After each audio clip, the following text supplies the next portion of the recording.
नमस्कार साथियों, जय श्री राम, राधे राधे। मैं कमलेश यादव आपके अपने यूट्यूब चैनल एस के स्टडी अब में हार्दिक अभिनंदन करता हूं। साथियों, जो आज का जो अपना टॉपिक है वो है राजस्थान के जो चौहान थे। राजस्थान में चौहान वंश था, उसके बारे में चर्चा कर रहे थे। तो आज जो अपना टॉपिक है वो है हाड़ौती के चौहान। हाड़ौती के चौहानों की बात करें तो जो हाड़ौती में चौहान वंश की नींव रखी थी वो 1242 ईस्वी में जो जेता या बूंदा मीणा था, उसने हाड़ौती में चौहान वंश की स्थापना की थी। और बात करें हाड़ौती जो अंचल है या क्षेत्र है, उसमें कौन कौन से ज़िले शामिल है, तो उसके अंदर आप सभी को पता होगा कि एक तो मुख्य रूप से तो कोटा और बूंदी है, और झालावाड़ और बारां भी शामिल है। और हाड़ौती की बात करें तो हाड़ौती को जो प्राचीन नाम है वो वृंदावती, और मुख्य रूप से जो वृंदावती और छोटी काशी है वो बूंदी के नाम ही है। लेकिन उस टाइम पर क्या है कि हाड़ौती को बूंदी, मुख्य रूप बूंदी अलग नहीं था, हाड़ौती में ही शामिल था। इस कारण हाड़ौती को भी छोटी काशी या वृंदावती के नाम से जाना जाता है। और महाभारत काल के समय जो है, इस पर किसका शासक था बूंदी पर, तो हाड़ा चौहानों का शासन था बूंदी के ऊपर। तो यही बातें आज अपन सीखने वाले हैं अपने टॉपिक के साथ। तो आप सभी जो पिछली कक्षाओं में अपन ने पढ़ लिया, अजमेर के चौहान पढ़ लिए, और जालोर के चौहान पढ़ लिए, रणथंभौर के चौहान पढ़ लिए थे, और सिवाड़ा के जो सिवाड़ा वंश था उसके बारे में भी देख लिया था अपन ने। और जो पिछली कक्षा क्लास थी उसमें हमने सिरोही के चौहानों के बारे में देख लिया था। और आज जो अपन पढ़ेंगे वो है हाड़ौती के चौहान। तो सभी साथी अपने साथियों के साथ शेयर करना ताकि उन्हें भी इसका भरपूर फ़ायदा मिल सके। तो आपसे आशा है कि आप सभी लाइक, शेयर और सब्सक्राइब करवा ही देंगे। तो अपन चलते हैं अपने टॉपिक की ओर। ठीक है साथियों, आज का जो अपना टॉपिक है वो है हाड़ौती के चौहान। हाड़ौती के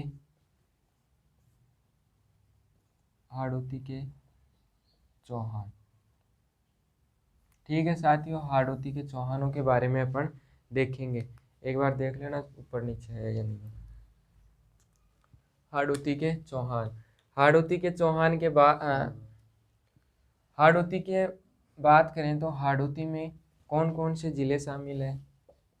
ठीक है, कौन कौन से ज़िले शामिल है, तो हाड़ौती में अभी मैंने आपको जस्ट बताया ही है कौन कौन से हैं। बारां है, कोटा है, झालावाड़ है और बूंदी है। ठीक है, तो पहले नंबर पर आ जाएगा क्या, बूंदी। क्या आ जाएगा, बूंदी। दूसरे पर आ जाएगा कोटा। कौन सा आ जाएगा, कोटा हो जाएगा। तीसरे पे आ जाएगा बारां। चौथे पे आ जाएगा झालावाड़। ठीक है, झालावाड़। प्राचीन नाम की बात करें अपन, प्राचीन नाम हाड़ौती के भी बोल सकते हैं और बूंदी के भी बोल सकते हैं। क्या है कि जो उस समय में जो हाड़ौती की राजधानी थी वो क्या थी, बूंदी ही थी। तो अभी अपने जैसे राजस्थान है, राजस्थान की राजधानी क्या है, जयपुर है।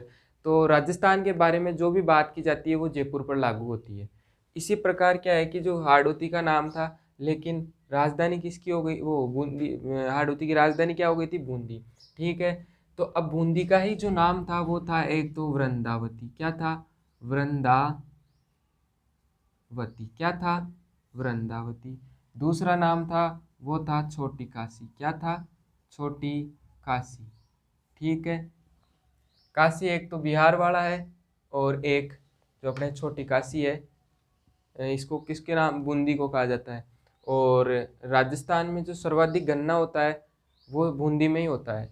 ये भी याद रखना आप, सर्वाधिक, ये फैक्ट है कुछ इम्पोर्टेंट, वो आप देख लिया करो कि हर एग्जाम में पूछे जाते हैं। तो सर्वाधिक गन्ना उत्पादन राजस्थान में बूंदी में ही होता है।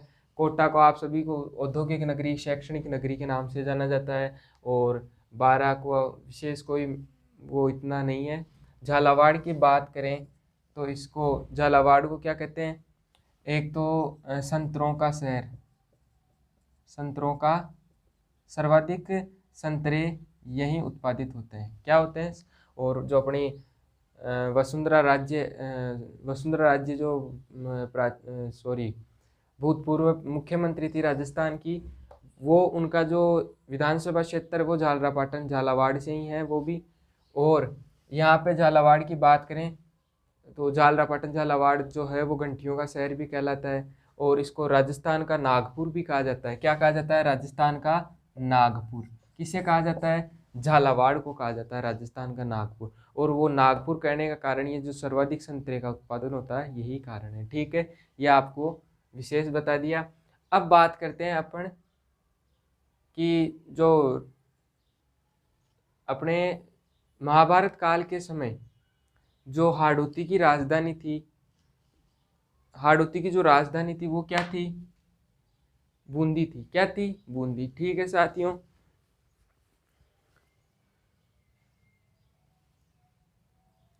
तो लिखिए प्रारंभ में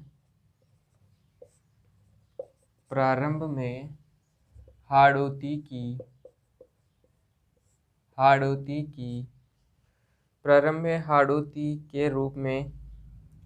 हाड़ौती के रूप में करो इसको। प्रारंभ में हाड़ौती के रूप में बूंदी रियासत थी। क्या थी? बूंदी रियासत थी। ठीक है साथियों, प्रारंभ में हाड़ौती के रूप में कौन सी रियासत थी? तो बूंदी रियासत थी। क्या थी? बूंदी रियासत थी। आगे बात करें, महाभारत काल में बूंदी पर, दिख रहा है ना, महाभारत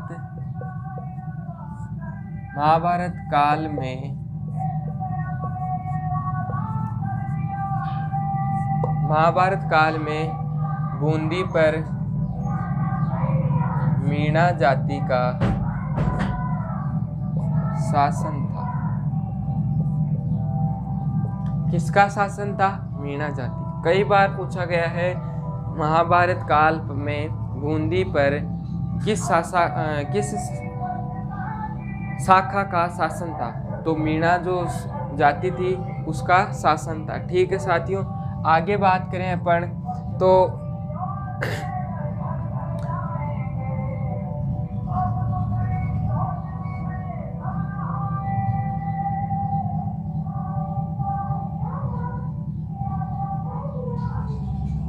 ये जो हाड़ौती के चौहान थे, तो जो जेता एक थे, जेता क्या थे? जेता मीणा या फिर बूंदा मीणा, इनको जेता को ही क्या बूंदा मीणा के नाम से जाना जाता है। क्या किस नाम से जाना जाता है? बूंदा मीणा के नाम से जाना जाता है। को 1241 में, अभी थोड़ी देर पहले बताया था ना, वो 1241 नहीं 42 बताया था, तो 1241 है। 1241 में देवी सिंह हाड़ा। कौन? देवी सिंह हाड़ा, और इसका नाम जो था देवा मतलब वो देवी सिंह हाड़ा को शॉर्ट रूप में देवा कह देते थे। देवा ने हाड़ौती में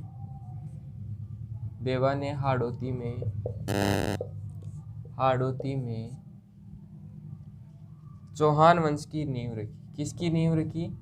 चौहान वंश की नींव रखी। तो बताओ, हाड़ौती में चौहान वंश की नींव रखने वाला शासक कौन सा था? तो देवी सिंह या देवा हाड़ा था। कौन था?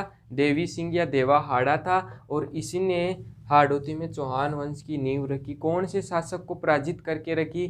तो वो जो बूंदी का जो बूंदा मीणा था उसको 1241 में पराजित करके किसने? देवा ने हाड़ौती में चौहान वंश की स्थापना की। इतना याद रखना है। ठीक है, आगे चलें तो इस बूंदा जो मीणा था, ये बूंदा मीणा के नाम पर ही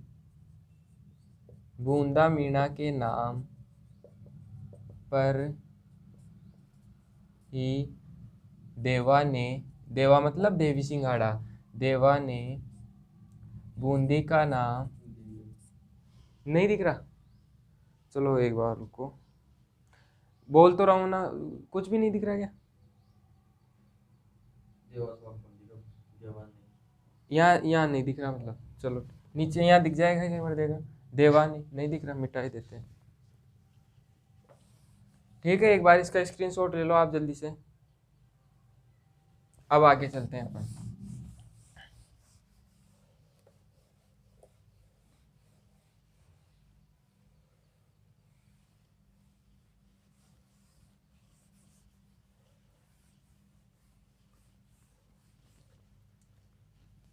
अब देखो, देवा ने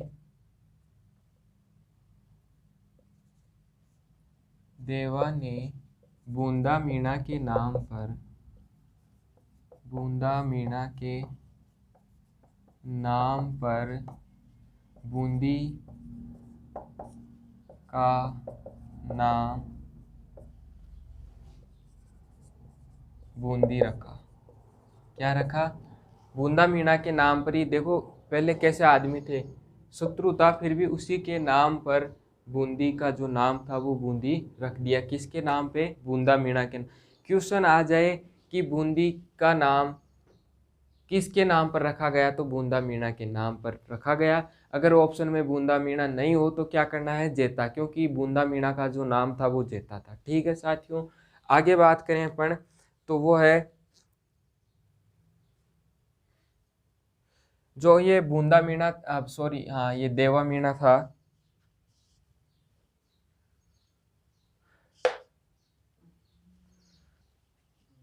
देवा ने 14वीं शताब्दी में, देवा मतलब देवी सिंह, ठीक है, आप याद रखना, बार बार बोलने की जरूरत ना पड़े, देवी सिंह।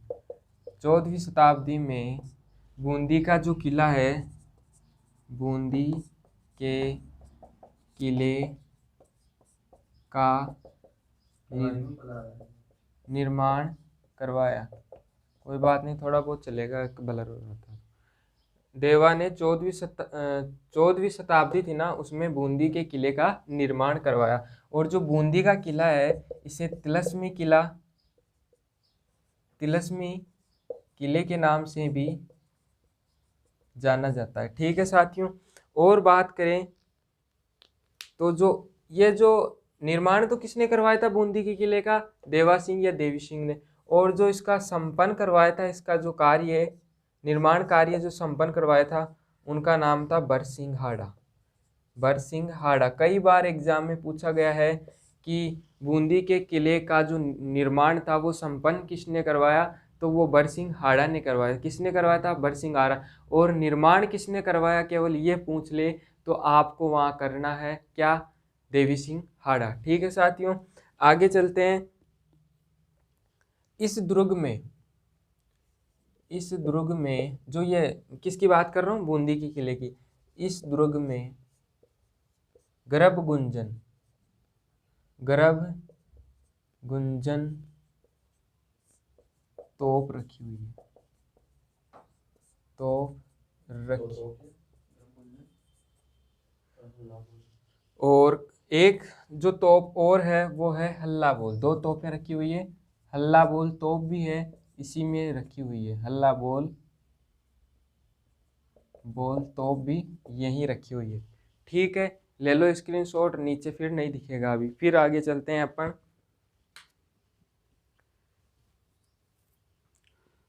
और ये तिलस्मी किला, और बूंदी में बूंदी के किले का तारागढ़ है उसका नाम। और एक तारागढ़ आपको पता होगा कहाँ है? अजमेर में है। कहाँ पर है? अजमेर में। लेकिन जो बूंदी वाला है उसको भी तारागढ़ के नाम से ही जाना जाता है, ये भी आपको याद रखना है। ठीक है साथियों, आगे चलते हैं।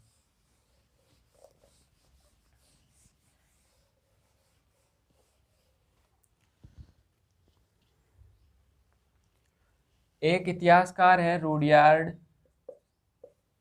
Rudyard Kipling. रूडयार्ड किपलिंग ने इस दुर्ग के निर्माण के बारे में क्या कहा?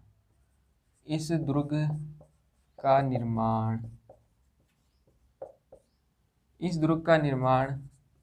भूत प्रेतों के द्वारा किया गया है। एक इतिहासकार थे रुडयार्ड किपलिंग। उन्होंने क्या कहा कि इस दुर्ग का जो निर्माण है वो किसी मनुष्य द्वारा नहीं किया गया है, इस दुर्ग का निर्माण जो किया गया है वह भूत प्रेतों द्वारा किया गया। किसने कहा? तो वो कहा था रुडयार्ड किपलिंग। ठीक है, याद रखना, कई बार क्वेश्चन पूछा गया है। कौन से दुर्ग के बारे में कहा गया? बूंदी का किला दिख जाए तो सबसे बेस्ट है, नहीं तो तारागढ़ या तिलस्मी किला। ठीक है, ये याद रखना आप। आगे चलते हैं। अब जो इसमें इसके जो बूंदी के प्रमुख शासक थे इनके बारे में अपन चर्चा करते हैं। तो अब वो जो भी समर सिंह है, बरसिंह है, इनके बारे में अपन देखेंगे। ठीक है साथियों, तो पहले जो अपने शासक आते हैं मुख्य रूप से वो आएंगे समर सिंह। कौन से आएंगे? समर सिंह। ठीक है, देखते हैं समर सिंह के बारे में।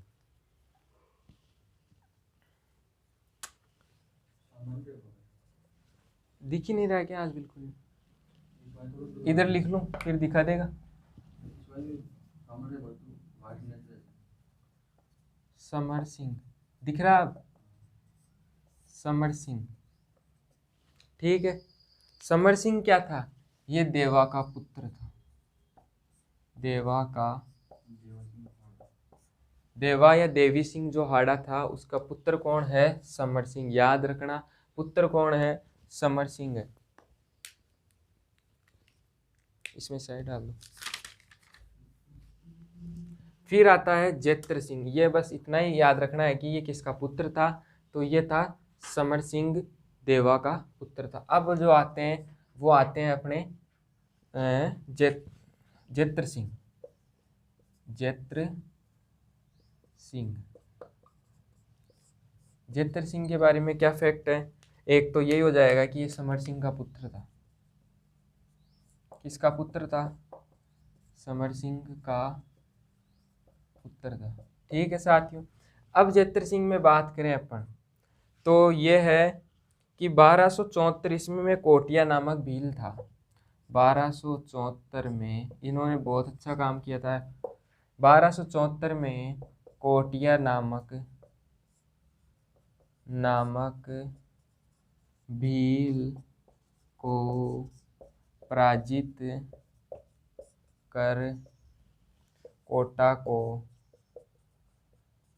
को हाड़ौती या बूंदी में मिला लिया। कोटा को बूंदी में शामिल कर लिया या मिला लिया, शामिल कर लिया। ठीक है, कोटा को बूंदी में, जो कोटिया भील था इसका शासक था किस पर? कोटा पे। यहाँ तक क्या था कि कोटा एक अलग ही क्षेत्र में था, हाड़ौती में नहीं तो हाड़ौती में था और ना ही बूंदी में था। लेकिन जेत्र सिंह ने क्या किया? कोटिया नामक भील को पराजित करके अपने क्षेत्र में कोटा को शामिल कर लिया। ठीक है साथियों, आगे बात करते हैं। और जो कोटा था इसको क्या किया? हाड़ौती की राजधानी बना ली। पहले क्या थी? बूंदी थी, अब कौन सी बन गई? कौन सी बनी? अब कोटा बन गई है। कब बनी? 1274 में बनी थी। किसके शासन में? ये भी याद रखना है। तो जेत्र सिंह के शासन में। किसके शासन में? जेत्र सिंह के शासन में। बार बार बता रहा हूँ, इतना अच्छा बता रहा हूँ आपको। अब भी आप को अच्छा नहीं लगे तो वो क्या कर सकता हूँ, और अगर फिर भी इसमें कुछ छूट रहा हो तो मेरे को भी बताना, और आप खुद और जो भी आपके पास सोर्स हैं उनके द्वारा आप देखते रहना। ठीक है साथियों, आगे चलते हैं अपन। जो आगे क्या करते हैं कि जो मेवाड़ के राणा जेत्र सिंह खेता के पुत्र, मेवाड़ के राणा, क्या जेत्र सिंह के शासन की बात कर रहा हूँ, मेवाड़ के राणा, मेवाड़ के क्या? राणा जेत्र सिंह खेता ने, मेवाड़ के भी कौन था? जेत्र सिंह ही था। जेत्र सिंह खेता, जिसका नाम क्या था? खेता ने बूंदी पर अधिकार कर लिया। बूंदी पर अधिकार कर लिया। क्या कर लिया? बूंदी पर अधिकार कर लिया। ये जेतर सिंह नहीं है, क्षेत्र सिंह करो इसको, क्षेत्र सिंह। क्या था ये? क्षेत्र सिंह था। ठीक है, क्षेत्र सिंह के खेता ने बूंदी पर अधिकार कर लिया। अब क्षेत्र सिंह की मृत्यु के बाद क्या करता है? जब क्षेत्र सिंह है, क्षेत्र सिंह है की मृत्यु के बाद कौन उसका पुत्र ही बनेगा शासक? के बाद उनका पुत्र कौन था? पुत्र लाखा। लाखा मेवाड़ का शासक बना। क्या करता है? मेवाड़ का शासक बनता है। और जो ये लाखा बना उस टाइम पर क्या करता है कि जो ये यहाँ पे तो जेतर सिंह था, तो जेतर सिंह भी भाई ये मर गया तो ये भी जाने वाला ही था। अब क्या करता है कि जेतर सिंह के बाद जो हाड़ौती का जो बूंदी का शासक बना था वो था हामू हमीर। हामू हमीर ही था ना, हामू हमीर। ये बनता है कहाँ का? बूंदी का शासक। बूंदी का शासक बन गया। कौन बन गया? हामू या हमीर जो है वो बूंदी का शासक बन गया। अब ये शासक बनेगा तो ये लाखा को क्या बोलेगा कि भाई पहले तो इसके पिता को तो क्या टैक्स दिया करते थे यहाँ के जो शासक थे वो, लेकिन ये जो हामू अमीर है ये मना कर देगा कि मैं कुछ नहीं दूंगा। तो लाखा क्या करता है? युद्ध करने आता है और युद्ध में लाखा पराजित होता है और हामू अमीर की विजय होती है। फिर क्या करता है? इसने प्रतिज्ञा ली थी कि मैं जब तक अन्न ग्रहण नहीं करूंगा, जब तक बूंदी के किले को विजय ना कर लूं। और विजय का आपको पता होगा ही कि ये तो पराजित हो गया, कहाँ से विजय होगा। तो फिर इसकी प्रतिज्ञा पूरी करने के लिए इसने बूंदी में मिट्टी के किले का निर्माण करवाया था। जो आपको आजकल क्वेश्चनों में देखने को मिलता होगा कि बूंदी के मिट्टी के किले का निर्माण किसने करवाया? लाखा ने। तो अपनी प्रतिज्ञा पूरी करने के लिए बूंदी के जो कि मिट्टी का किला था उसको इसने विजयी किया। और विजय किया तब एक इसकी सेना के अंदर ही इसका सेनापति था, लाखा का ही सेनापति था, लेकिन वो जो था वो कहाँ का था? हाड़ौती का था। और उस सेनापति का नाम था कुंभकर्ण। उसने उस मिट्टी के किले के लिए भी अपनी जान की बाजी लगा दी और क्या जो अपने प्राण थे वो न्यौछावर कर दिए थे। और अपनी जो उसकी क्या हो गई थी, इसमें मृत्यु हो गई थी। किसकी? कुंभकर्ण की। और वो जो सेनापति था वो लाखा का ही था। लेकिन हाड़ौती कोई जब युद्ध हो रहा है तो कोई तो विपक्ष का होना ही चाहिए ना। तो इस चक्कर से जो कुंभकर्ण था वो क्या किया था?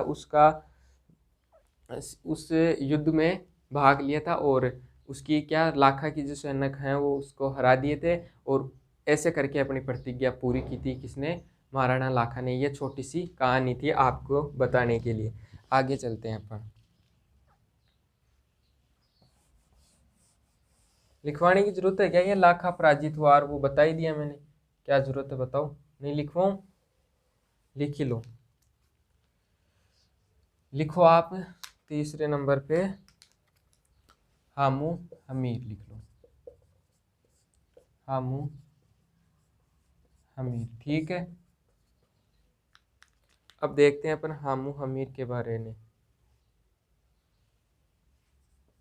पेन देना दूसरा।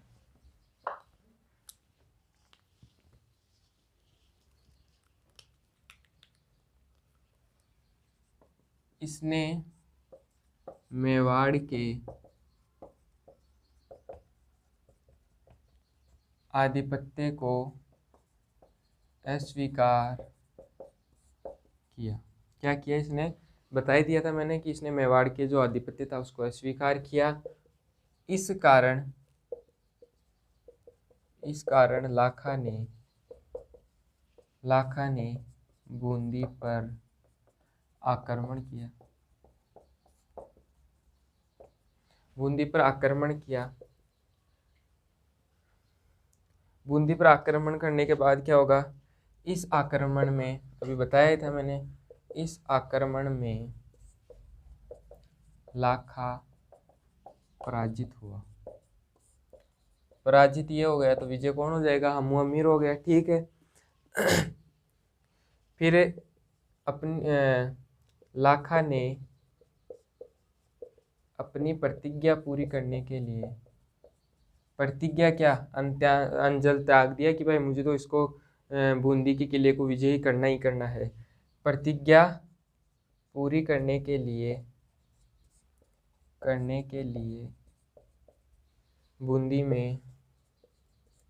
बूंदी के मिट्टी के किले का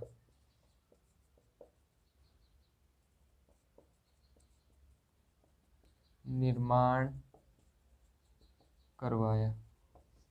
किसने करवाया?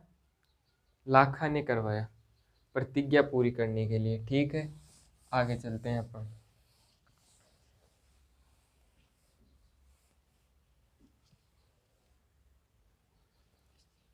इस दुर्ग की, किस दुर्ग की? जो मिट्टी का दुर्ग है उसकी, इस दुर्ग की रक्षा करते हुए हाड़ा शासक, हाड़ा सैनिक था ये, लेकिन ये जो सेना में था वो लाखा की में ही था। हाड़ा सैनिक कुंभकर्ण वीरगति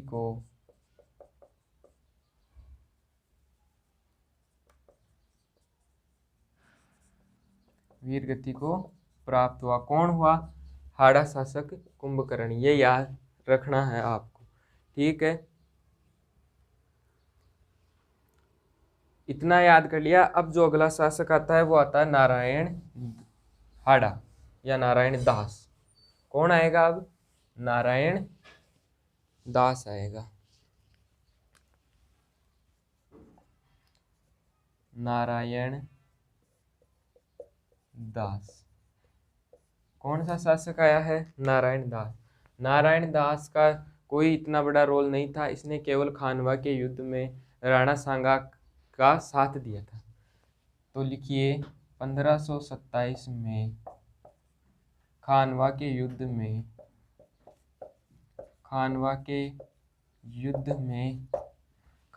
युद्ध में राणा सांगा का सहयोग किया। कितने मिनट का हो गया? सूरजमल। अब जो नेक्स्ट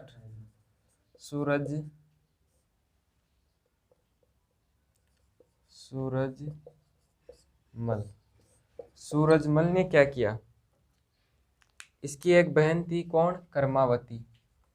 अपनी बहन कर्मावती का विवाह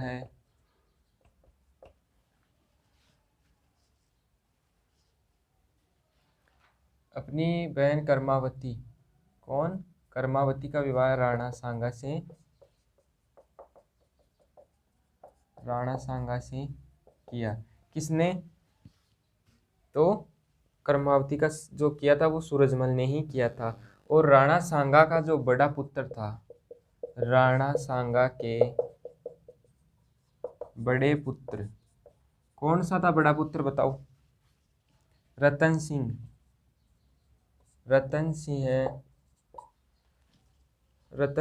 को सूरजमल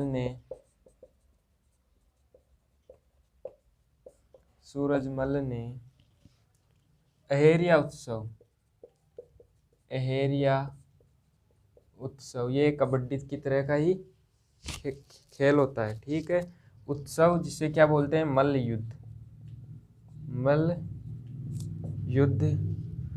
युद्ध। और ये होता कब है? ये याद रखना आपको, बसंत पंचमी के दिन। कब होता है? बसंत पंचमी के दिन पराजित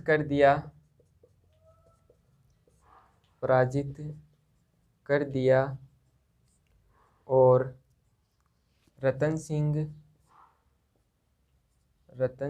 व सूरजमल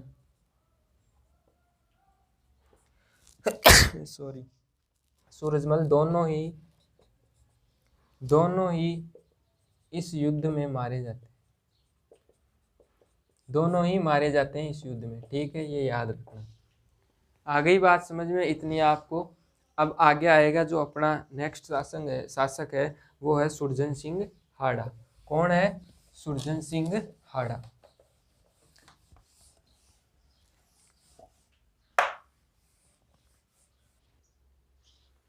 तो साथियों आज की जो अपनी क्लास है वो जो सूरज सिंह हाड़ा है, सूरजमल थे, यहीं तक है। अगला जो पार्ट आए, अब इसके 2 पार्ट करने पड़ेंगे, क्लास ज़्यादा लंबी हो जाएगी। तो आज की क्लास में इतना ही। अब कल की जो क्लासें होंगी उसमें जो बाकी के जो हाड़ौती के चौहान हैं, जो सुरजन सिंह हाड़ा है, विष्णु सिंह है, इनके बारे में अपन देखेंगे। आज की क्लास में इतना ही सफिशिएंट है, बाकी अपन अगली क्लास में देखेंगे। और एक छोटी सी बात आपको बताना चाहता हूँ कि जो अपनी राजस्थान की जो वैकेंसियाँ हैं या और कोई वैकेंसियाँ हैं, बहुत ही कंपटीशन है जो हार्ड हो गया। तो इस चक्कर में कल अब मैंने एक आश्चर्यजनक घटना देखी थी। वो ये थी कि मैं और मेरे भाई वो जा रहे थे कहीं, तो एक लड़की है वो किसी अपने साथी को बोल रही थी कि भाई मेरे को तारे नहीं चाहिए, मैं तारे नहीं मांग रही, मेरे को बस एक बढ़िया सी ढंगी सी नौकरी चाहिए। तो वो जो लड़के का जो जवाब सुना मैंने, वो इतना भावुक और इतना अच्छा है।